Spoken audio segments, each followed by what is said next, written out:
ఇన్ని ఫెసిలిటీస్ ఉన్నాయంటే ఖచ్చితంగా వామ్మో! బడ్జెట్ కూడా చాలా ఉండే ఉంటది అని అనుకుంటారు ప్రతి ఒక్కరి మాట విన్న తర్వాత.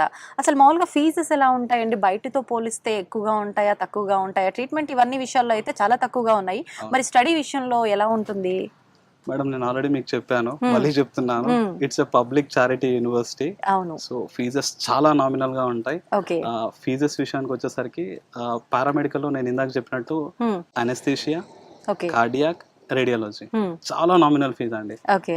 Compare to other universities and other institutes hmm. చాలా నామినల్‌గా ఉంటుందండి. ఓకే.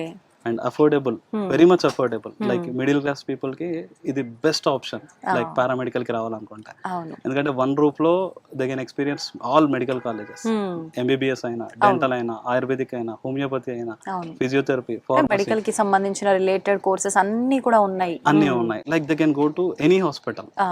లైక్ ఏ హాస్పిటల్‌కెళ్ళైనా వాళ్ళు ట్రైనింగ్ తీసుకోవచ్చు. హ్మ్. లేదు ఇంటర్న్‌షిప్ మాకు ఈ హాస్పిటల్‌లో వద్దు, ఈ హాస్పిటల్ అనేది కూడా దే కెన్ చేంజ్. ఓకే. ఆ ఓకే. ఆప్షన్ కూడా మనకి యూనివర్సిటీ ఫ్లెక్సిబుల్‌గా ఇస్తుంది. హ్మ్.